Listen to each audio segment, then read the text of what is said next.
Cerita dibuka dengan memperlihatkan seorang pria bernama Feng Xiaonan. Dia adalah seseorang pemuda yang sederhana.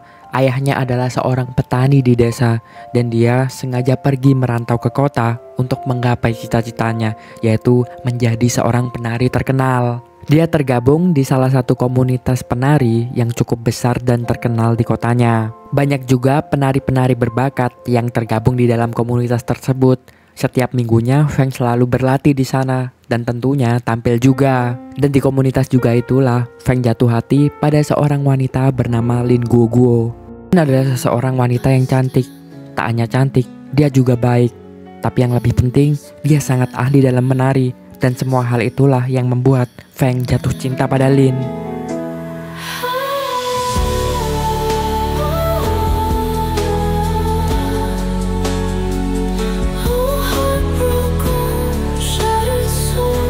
Tapi tentu saja, yang tertarik dengan kecantikannya Lin bukan hanya Feng. Semua teman-temannya di komunitas juga terpesona dengan kecantikannya Lin. Karena itulah, Feng yang merasa kalau dirinya nggak punya uang, humoris juga nggak, apalagi ganteng, dia pun sadar diri dan memilih untuk menyimpan cintanya dalam diam tanpa pernah mengungkapkannya. Hari-hari pun berlalu. Sampai suatu sore saat latihan, Feng terlihat senyum-senyum sendiri memandangi handphonenya. Chris, sahabatnya datang dan memergoki Feng yang sedang melihati foto Lin dari HP-nya. Chris pun bilang di situ kalau sebenarnya hari ini rencananya dia bersama dengan pacarnya akan menonton konser nari balet bersama. Tapi sialnya pacarnya Chris gak bisa dan dia sudah terlanjur membeli 2 tiket untuk nonton konser itu. Sebagai sahabat yang baik, Chris pun menawari daripada tiketnya nggak kepakai, kalau mau Feng bisa mengajak Lin untuk menonton konser balet itu bersama. Meskipun Feng sudah sadar diri dia tak punya apa-apa, tetapi pikirnya mungkin kebaikan dan ketulusan itu bisa meluluhkan hatinya Lin. Karena hal itulah dia langsung mengambil tiket itu dan pergi ke Lin untuk mengajaknya nonton konser bersama. Namun setibanya di kamarnya Lin sudah terlihat berdandan sangat rapi, dan di sana Feng langsung menawari Lin. Lin sebenarnya mau untuk nonton dengan Feng hari ini, tetapi sayangnya dia sudah ada agenda lain. Karena hal itulah Feng pun tertolak hari ini. Tentu Feng tak menyerah begitu saja. Keesokan harinya dia pergi lagi ke kediamannya Lin. Kali ini dia membawa kue dengan harapan kue itu bisa membuat Lin bahagia. Tapi sampainya di sana, tiba-tiba datanglah sebuah mobil yang sangat mewah. Dan dari mobil itu keluarlah Lin bersama dengan seorang pria yang terlihat sangat kaya. Lin pun di situ langsung bertanya kepada Feng, memangnya ada perlu apa? Kenapa Feng kesini? Di momen itu, Feng tak jadi memberikan kue itu kepada Lin dan langsung menyembunyikannya di balik tubuhnya. Karena dia sadar diri, dia merasa insecure.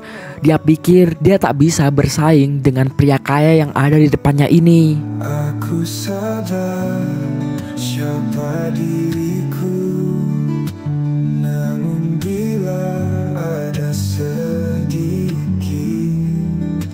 ruang hati 可以的。 untuk ku singgahi, takkan pernah ku sakiti. Lalu diceritakan siapa pria yang bersama dengan Lin ini. Dia adalah Qian Bing. Qian memang sudah terkenal sebagai sultan di kota itu. Orang tuanya memiliki perusahaan-perusahaan besar yang berdiri di kota tersebut. Sebenarnya Lin dan Qian baru saja bertemu beberapa hari ini. Mereka berdua bertemu di sebuah klub saat sedang berpesta. Dari pertemuan itu mereka mulai ngobrol dan bercerita satu sama lain. Dan tak diduga mereka merasa cocok. Terutama bagi Qian, dia memang sering berganti-ganti wanita. Tetapi baginya Lin adalah wanita yang berbeda. Dia merasa nyaman dan merasa dimengerti saat bersama dengan Lin. Beberapa hari kenal, saking jatuh cintanya Qian kepada Lin, dia pun langsung membawanya ke hadapan kedua orang tuanya. Yang membuat kedua orang tua Qian kaget. Karena kedua orang tuanya tahu kalau Qian selalu berganti-ganti pasangan. Kenapa sekarang dia mengenalkan wanita ini? Di situ Qian pun langsung bilang kalau dia yakin kalau wanita yang dia bawa sekarang, yaitu Lin, adalah wanita terakhir yang akan dia pacari. Suatu hari Qian diajak ketemu oleh seorang bapak-bapak bernama Biao. Kata Biao dia ingin bisnis dengan Qian. Qian pun bertanya bisnis seperti apa. Biao langsung menjelaskan kalau Kian bisa membantu Biao mengirimkan barang terlarangnya lewat perusahaan ekspedisi milik ayahnya Kian. Dan ternyata Biao ini adalah seorang mafia pengedar narkoboy dan dia ingin meminta Kian untuk berbisnis bersamanya membantu mengedarkan narkoboy miliknya. Kian memang adalah seorang pria yang nakal, suka minum, dan suka main wanita. Namun dalam hidupnya, dia selalu menghindari satu hal, yaitu narkoboy. Karena hal itulah, dia langsung menolak permintaannya Biao dan pergi dari situ. Tentu saja, Biao tak menyerah begitu saja untuk membujuk Kian. Karena sebagai seorang mafia, dia mempunyai banyak sekali macam cara licik agar bisa pada akhirnya nanti membuat Kian kerjasama dengannya. Sampai suatu hari seperti biasanya, Kian bersama dengan Lin sedang bersenang-senang saat itu di suatu bar. Tiba-tiba datanglah Biao bersama dengan anak buahnya memasuki room yang ditempati oleh Kian. Biao pun di sana mencoba untuk ramah, mengajak Kian untuk ngobrol dan minum bareng. Melihat keramahan Biao itu membuat hati Kian luluh dan dia pun menjadi baik kepada Biao. Namun tanpa disadari oleh Kian, minuman yang dia minum ternyata sudah diberi narkoboy oleh Biao sebelumnya. Tak lama, Kian pun kehilangan kesadarannya dan dia pulang dengan sangat mabuk seperti layaknya orang gila. Keesokan harinya, Kian merasa kalau badannya lagi gak enak. Dia pikir kalau dia sakit, tetapi sebenarnya saat itu dia sedang sakau karena narkoboy yang diberikan oleh Biao sebelumnya. Dia pun didatangi oleh salah satu teman dekatnya yaitu Dayat. Di situ Dayat memberitahu kalau dia mempunyai kopi kesehatan yang bisa membuat kondisi seseorang lebih baik. Setelah meminum kopi itu benar saja, Kian merasa kalau badannya sudah lebih baik sekarang. Yang tidak diketahui oleh Kian, ternyata Biao telah menyuruh Dayat untuk memberikan narkoba miliknya ke dalam kopi itu. Karena hal itulah efek sakau yang dialami oleh Kian menghilang. Di tempat lain, Feng yang melihat Lin kesakitan karena kemarin dia juga meminum narkoboy miliknya Biao. Saat itu sebenarnya Feng ingin menolongnya, tetapi Kian datang duluan mengurungkan niatnya Feng. Kian pun langsung menolong Lin di situ. Dayat pun langsung memberikan kopinya dan tak lama meminum kopi itu Lin langsung sembuh. Bahkan saat itu terlihat jelas kalau Lin sedang nge-high karena senyum-senyum sendiri. Setelah melihat semua keanehan itu, Kian langsung merenungi semuanya dan dia baru sadar kalau dia sudah dicekoki oleh Biao narkoba miliknya Biao. Kian yang juga sudah sadar kalau kopi yang dibawa Dayat itu mengandung narkoboy, dia pun langsung menghabisi dan menghajar Dayat di sana. Tapi tak lama, Kian sakau lagi dan dia sangat menginginkan efek dari narkoboy itu. Karena hal itulah, dia langsung memanggil Dayat lagi dan meminta kopi milik Dayat. Hari demi hari berlalu, Kian dan Lin semakin kecanduan narkoba miliknya Biao dan mereka pun tak bisa lepas dari narkoba tersebut. Karena sudah terjebak dalam kondisi tersebut dan logika mereka tidak berjalan lagi, mereka pun terus mengkonsumsi narkoba miliknya Biao. Bahkan sekarang mereka berdua sudah dekat dengan Biao juga. Dan ini juga menghancurkan kehidupan Lin dan Kian. Uang mereka habis untuk hanya membeli narkoboy dan mereka setiap harinya hanya malas-malasan. Kehidupan Lin di komunitas tari juga hancur karena dia sering terlambat latihan. Sampai suatu hari pelatihnya yang sudah muak dengan apa yang dilakukan Lin beberapa hari ini memutuskan untuk mengeluarkan Lin dari komunitas. Sementara itu, Feng harus menjual semua mobilnya hanya demi bisa mendapatkan uang untuk membeli narkoboy tersebut. Suatu malam, Kian ditelepon oleh Biao yang meminta bantuan untuk transaksi narkoboy dengan pembeli. Kian yang sedang BU saat itu dan logikanya sudah gak jalan lagi karena kebanyakan konsumsi narkoboy, dia pun mengiyakan permintaan dari Biao. Sebenarnya ketika itu Lin berusaha untuk menghentikan Kian karena Lin tahu ini adalah tindakan yang sangat berbahaya dan dia tak ingin terjadi apa-apa kepada Kian. Tapi tetap saja Kian yang sudah kehilangan akal sehatnya, dia tetap memutuskan untuk berangkat malam itu.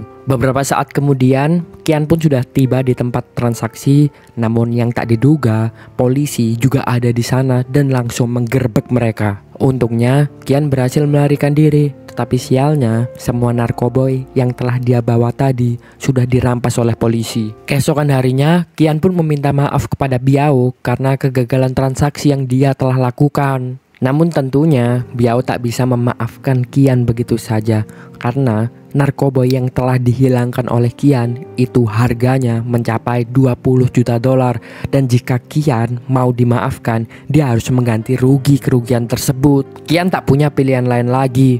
Akhirnya Biao bersama dengan Kian langsung menghadap ke kedua orang tuanya Kian.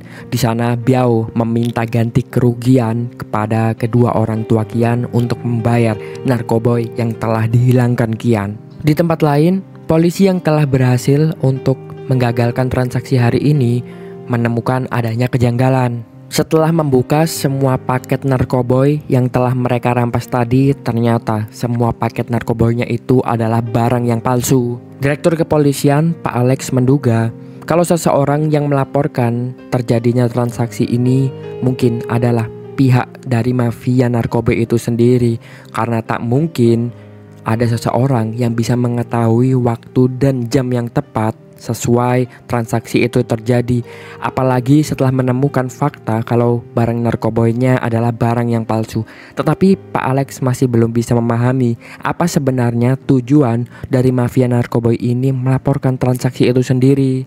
Ternyata ini adalah ide licik dari Biao itu sendiri. Dia memang sengaja mencepukan supaya Kian ditangkap, dan hal ini terbukti berhasil karena sekarang Kian mempunyai utang budi kepada Biao yang membuat mau tidak mau Kian harus mau bekerja sama dengan Biao. Kemudian Biao menelpon Lin untuk meminta Lin datang segera ke markasnya jika Lin memang peduli kepada Kian dan tak ingin Kian terjadi apa-apa. Tentu karena ketakutan akan ancaman itu, Lin pun pergi sendiri ke markasnya Biao, dan setibanya di sana Biao langsung menyekap Lin. Lalu Kian diberi kabar kalau Lin sudah disekap oleh Biao di markasnya, dan tentu saja hal ini membuat Kian khawatir. Dia harus mencari cara bagaimana untuk keluar dari sini dan segera menemui Biao untuk menyelamatkan Lin. Kian pun langsung memohon-mohon kepada kedua orang tuanya agar dia bisa dikeluarkan dari sini. Dan tentunya saat itu ayah Kian tegas, dia tak mengizinkan Kian untuk keluar karena ayahnya tahu kalau Kian pasti akan melakukan hal yang bodoh lagi jika dia sampai dikeluarkan dari sini. Di situ Kian pun langsung mengancam kedua orang tuanya kalau dia tidak dikeluarkan dari sini, dia akan membentur-benturkan kepalanya sampai dia meninggal. Tentu ancaman itu membuat ibunya Kian khawatir. Ibunya Kian memang terlalu memanjakan Kian dan dia tak ingin terjadi apa-apa kepada Kian. Karena hal itulah ibunya pun langsung mengambil kunci dan di situ membebaskan Kian. Setelah berhasil bebas, Kian pun langsung berlari menuju markasnya Biao untuk menyelamatkan Lin. Setibanya di sana, Biao langsung meminta Kian esok hari untuk melakukan transaksi lagi, dan transaksi ini nantinya untuk membayar kegagalan yang Kian lakukan tempo hari di transaksinya. Selain itu, jika Kian tidak mau melakukan transaksi kali ini, maka Biao tidak akan segan-segan mencelakai Lin. Mendengar itu, Lin pun langsung berkata, "Jangan Kian, jangan lakukan itu. Ini adalah hal yang berbahaya." Tapi Kian membalas, "Maaf Lin, demi kebaikan kita berdua, aku harus melakukan transaksi ini." Transaksinya pun dilakukan, dan kali ini Biao tidak melakukan penipuan. Ini benar-benar transaksi narkoboy. Namun di sisi lain, Pak Alex dari kepolisian yang sebelumnya sudah dibohongi oleh Biao, sekarang dia sudah membaca pergerakan dari Biao. Dan karena hal itulah, di momen tersebut Pak Alex bersama dengan timnya juga hadir di sana. Pak Alex pun langsung menggerbek transaksi tersebut dan berusaha menangkap Kian dan juga yang lainnya. Tapi untungnya Kian berhasil untuk lolos lagi. Namun kali ini Kian membawa bahan narkoba itu sungguhan, dan dia tahu dia tak boleh mengembalikan bahan narkoba ini kepada Biao. Di markasnya, Biao diberitahu oleh anak buahnya kalau transaksi mereka hari ini gagal karena telah digerebek oleh polisi. Tentu di situ Biao sangat marah karena dia tak menduga kalau polisi berhasil membaca gerak-geriknya. Anak buahnya juga memberitahu kalau Kian berhasil lolos dan sekarang Kian membawa bahan narkoba itu. Karena itulah Biao langsung menyuruh semua anak buahnya mencari Kian dan menangkap Kian. Biao yang melihat Lin ada di sana, dia pun juga kepikiran jika memang Kian terus-terusan kabur dan sulit untuk ditangkap, maka Lin akan dia jadikan alat sandera untuk membuat Kian bisa kembali lagi. Untuk membuat Lin takut, saat itu Biao sebenarnya ingin memukul Lin, tapi karena wajah Lin terlalu cantik, dia pun mencium Lin. Tetapi Lin langsung menggigitnya, membuat Biao semakin marah. Setelah ditinggal oleh Biao, di ruangan itu Lin berdua saja bersama dengan Dayat. Dayat yang selama beberapa hari ini terus melihat kemesraan antara Qian dan Lin. Sebenarnya Dayat juga terpesona dengan kecantikannya Lin. Karena di momen itu mereka hanya berdua saja dan Dayat tidak bisa menahan nafsunya. Ketika itu dia pun langsung mendekap Lin dan ingin untuk menyetubuhinya. Untungnya setelah dipeluk, Lin langsung memukul Dayat dan berhasil untuk kabur dari Dayat dan dari tempat markas Biao itu juga. Beberapa hari berlalu dan Qian masih belum juga bisa ditangkap. Dan tentunya ini membuat Biao panik. Ia bukan takut soal kehilangan bahan narkoboy ataupun yang lainnya, tetapi yang dia takutkan kalau Qian pada akhirnya ditangkap oleh polisi, pasti polisi bisa menemukan di mana markas Biao sekarang berada dan pasti bisa menemukan kalau dalang utama bandar narkoboy ini adalah Biao. Dia takut ini akan membongkar semuanya. Sementara itu kehidupan Lin semakin hancur. Ia yang kecanduan, ia pun membutuhkan uang untuk membeli narkoboy. Tak hanya itu, sekarang ia tak punya teman untuk cerita. Tak ada Qian lagi yang berlindung dengannya. Dia kesepian, kesendirian, dan juga depresi. Saking butuh uangnya Lin, sekarang Lin harus bekerja di klub malam untuk melayani om-om supaya bisa dapat uang demi untuk membeli narkoboy. Sampai suatu malam, Feng yang sudah merasa hampa hidupnya karena kesempatannya untuk mendekati Lin sudah tidak ada lagi dan sudah berhari-hari dia tak bertemu dengan Lin. Dia pun nongkrong bersama dengan teman-temannya saat itu. Namun secara tak sengaja saat itu Feng melihat Lin yang sedang bersama dengan om-om. Dan om-om itu terlihat memaksa Lin padahal Lin tidak mau. Feng yang melihat hal itu langsung pergi ke sana berusaha menyelamatkan Lin. Feng pun menghajar om-om itu dan Lin yang malu karena keadaannya yang kotor seperti ini langsung berlari. Tentu saja Feng mengejarnya. Karena tak bisa lari lagi, Lin pun terpaksa menghadapi Feng. Setelahnya, Lin langsung mengajak Feng untuk ke kamar penginapannya. Setibanya di sana, Feng pun langsung bertanya, "Lin, sebenarnya apa yang terjadi kepadamu? Kenapa kau harus bekerja di tempat kotor seperti itu? Kenapa kau harus melayani om-om seperti ini? Ini bukan seperti Lin yang aku kenal biasanya." Lin yang merasa kalau memang sekarang dirinya sudah hina dan dia tak bisa menceritakan itu kepada Feng, dia pun langsung mengambil rokok dan menangis di sana. Lalu menyuruh Feng untuk pergi dari sini. Tentu Feng tidak mau. Dia pun langsung memeluk Lin dan bilang kalau dia tidak akan pergi sampai Lin merasa baik-baik saja. Setelah emosinya mereda, Lin pun mulai cerita kalau sekarang hidupnya sudah hancur. Dia kecanduan narkoboy. Orang yang dicintainya sudah menghilang dan sekarang dia tak punya tujuan hidup lagi.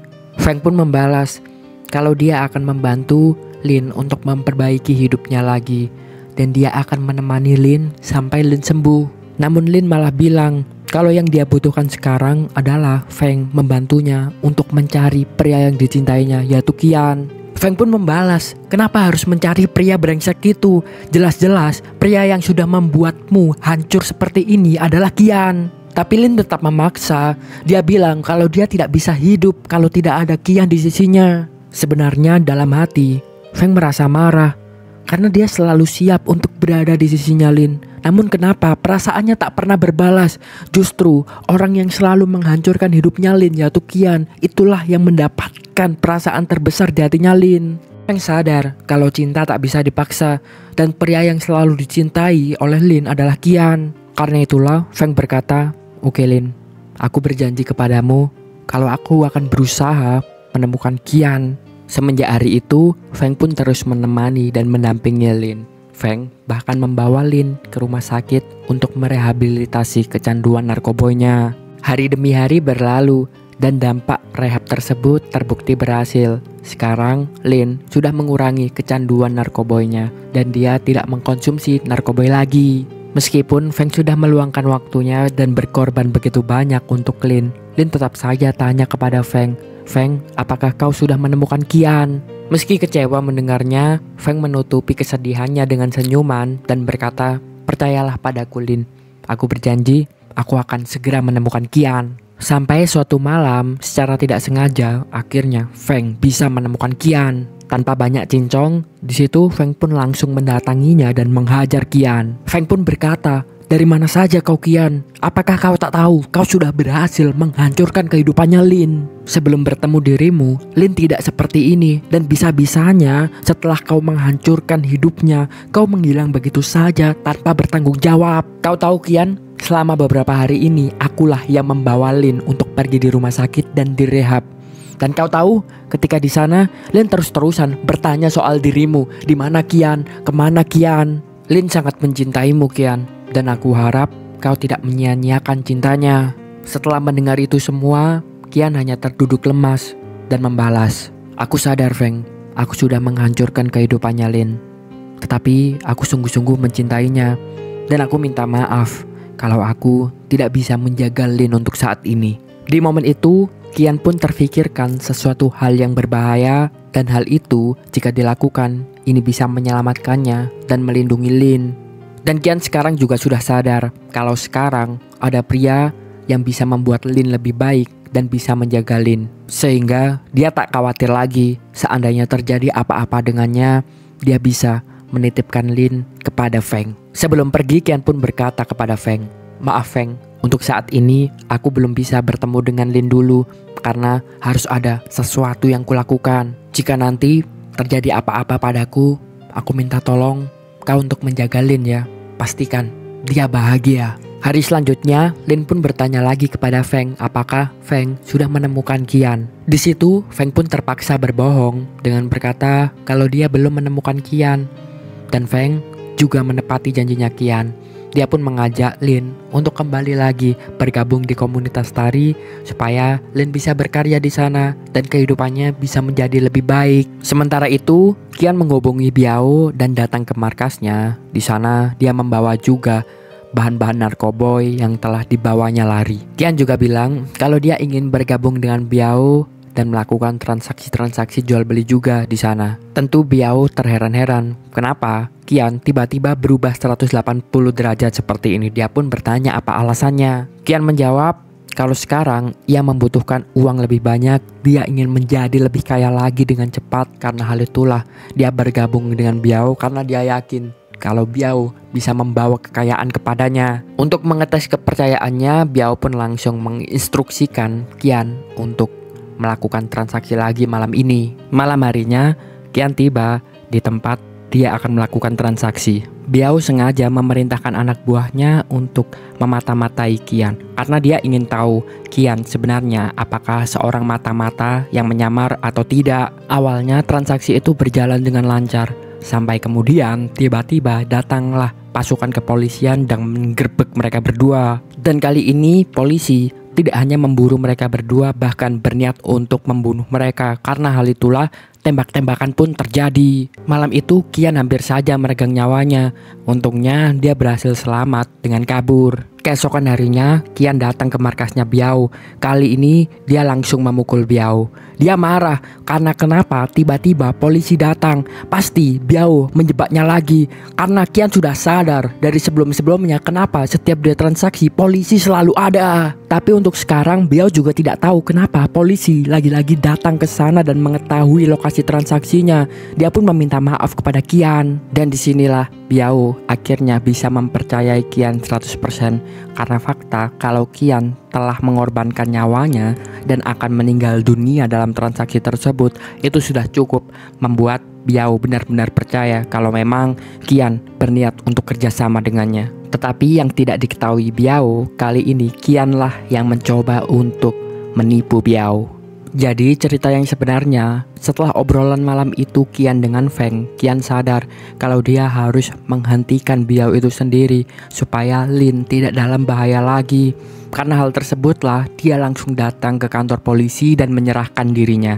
Pak Alex yang tahu kalau Qian sebenarnya adalah orang yang baik, di situ Pak Alex pun mengajak kerjasama Qian. Dia bilang dia tak akan menangkap Qian atas narkoba yang telah dibawanya. Karena dia tahu narkoba itu adalah miliknya Biao. Tetapi Kian harus mau membantu pihak kepolisian dengan menyamar sebagai anak buahnya Biao supaya mereka bisa menangkap Biao. Meskipun Kian tahu kalau ancamannya adalah nyawa, tetapi ini semua harus dia lakukan untuk menebus dosa-dosanya dan untuk menyelamatkan Lin juga. Dan inilah alasan kemarin malam waktu transaksi, polisi langsung mengetahui lokasi tersebut karena memang sudah direncanakan dari awal oleh Kian. Dan Pak Alex sengaja untuk tidak menembak Kian malam itu supaya seakan-akan Kian lolos dari penyergapan tersebut, dan ini membuat Biao pada akhirnya nanti percaya. Waktu pun berlalu, sekarang kehidupan Lin sudah menjadi lebih baik lagi. Dia juga sudah rutin latihan di komunitas tarinya. Tak lama, Lin bersama dengan Feng juga akan mementaskan salah satu pertunjukan tari terbesar di kota ini. Karena itulah mereka semua pun rutin latihan untuk mempersiapkan pertunjukan tersebut. Sementara itu di markas Biao, Kian memberitahu kalau dia mempunyai kenalan teman ayahnya yang berniat untuk membeli narkoboy dari Biao, tapi jumlahnya sangat besar saat ini, yaitu sebesar 100 kg. Tentunya Biao tergiur karena 100 kg narkoboy miliknya itu adalah uang yang sangat besar. Tetapi Kian bilang ada syaratnya. Syaratnya untuk melakukan transaksi itu harus bos sendirilah yang turun, yaitu Biao sendiri yang melakukan transaksi supaya kliennya percaya. Mendengar itu tentu saja Biao menjadi ketakutan karena dia takut kalau Kian akhirnya menipunya. Tetapi dia juga tidak tergiur dengan tawaran yang telah diberikan oleh Kian. Apalagi mengingat kalau ayahnya Kian adalah orang yang sangat kaya, maka bisa jadi kalau Kian tidak pernah berbohong mengenai kliennya ini. Karena itulah, untuk menakut-nakuti Kian, di situ Biao langsung menodongkan pistolnya ke kepalanya Kian. "Hei Kian, kau kira bisa menipuku dengan hal-hal seperti ini?" Kian tetap santai di sana. "Tembak saja bos. Lagian, semenjak aku memutuskan untuk kerjasama denganmu, nyawaku sudah ada di tanganmu. Jadi, apapun yang mau kau lakukan kepadaku, lakukan saja." Biao pun menarik pelatuknya, tapi ternyata pistolnya kosong. Dan dari situlah Biao tahu kalau Kian tak mungkin menipunya. Minggu berikutnya adalah hari di mana Feng bersama dengan Lin akan menampilkan tari yang sudah mereka latih selama ini. H-1 sebelum pertunjukan itu, Feng pun menemui Kian, meminta Kian untuk datang esok hari supaya menjadi penyemangat untuk Lin juga. Tapi Kian membalas Feng kalau dia tidak bisa janji untuk datang di hari tersebut karena dia harus melakukan sesuatu terlebih dahulu. Feng yang tidak tahu alasan kalau Kian tak bisa menemuinya karena dia berniat untuk menjebak Biao. Feng pun langsung marah saat itu dan berkata, "Kemana dirimu yang dulu Kian? Dirimu yang selalu ada untuk Lin. Andai saja Lin bisa mencintaiku layaknya seperti mencintaimu, aku gak akan menyia-nyiakannya. Tetapi apa boleh buat, sekeras apapun aku berjuang, hatinya Lin hanya untukmu Kian." Kian hanya bisa tersenyum dan lagi-lagi berpesan kepada Feng untuk menjaga Lin selalu ketika dia tidak ada di sampingnya. Kemudian tibalah hari transaksi besar itu dilakukan. Kian bersama dengan Pak Alex sudah siap-siap membawa semua pasukan polisi untuk bersiap menyergap Biao. Biao pun tiba di sana dengan membawa 100 kg bahan narkoboy, dan saat waktunya transaksi, polisi langsung datang menyergap. Tembak-tembakan antara polisi dengan anak buahnya Biao tak terhindarkan saat itu. Polisi berhasil untuk mengalahkan anak buahnya Biao, tetapi sialnya Biao berhasil melarikan diri. Kian pun langsung berusaha mengejarnya karena semuanya akan sia-sia jika pada akhirnya Biao masih hidup. Setelah berjuang dengan keras, pada akhirnya Kian pun berhasil membunuh Biao. Di waktu yang sama, Lin ternyata juga menampilkan pertunjukan tari terbesarnya. Setelah pertunjukan, Lin merasa feelingnya gak enak. Dia pun langsung keluar. Alasannya ternyata di tempat lain, Kian setelah mengejar Biao tadi, dia terkena tembakan oleh Biao dan tepat di tempat vitalnya. Darah mengeluar dari mulutnya. Dia tahu kalau hidupnya tidak akan lama lagi. Di masa-masa kritisnya itu, dia pun langsung melihat fotonya Lin. Dia pun mengenang semua masa-masa indahnya bersama dengan Lin. Meskipun dia tahu dia tak akan bisa lagi bersama dengan Lin, tetapi setidaknya dia sekarang sudah tenang karena Biao tidak akan mengancam kehidupannya Lin lagi. Dan apalagi sekarang juga sudah ada pria yang menjaga Lin, yaitu Feng. それでもまだ残るのは君の声だけ命とその炎が僕を動かすんだ流れる雲を見たらねわかるよねねわかるよね Yeah 心がまだ狭くて曖昧な日を生きてる Setelah itu, Qian pun meninggal dunia. Keesokan harinya, Lin diundang untuk datang ke kantor polisi. Di situ, Pak Alex menceritakan semuanya. Pak Alex cerita kalau Qian telah berjasa untuk banyak masyarakat dan juga kepolisian karena dia telah membantu menangkap bandar narkoboy terbesar di kota itu. Polisi pun memberikan surat terakhir Qian untuk dibaca oleh Lin. Dalam surat itu, Qian berkata, "Lin, maafkan aku ya, aku harus meninggalkanmu dan aku berterima kasih karena saat bersamamu itu adalah masa terindah dalam hidupku. Aku selalu membayangkan untuk memakaikan baju pengantin kepadamu, menikahimu dan menjadi suami yang baik. Tetapi ternyata takdir tidak mengizinkannya. Jangan menyerah ya Lin dan tetap bahagia." Setelah membaca semua surat itu, Lin hanya bisa menangis.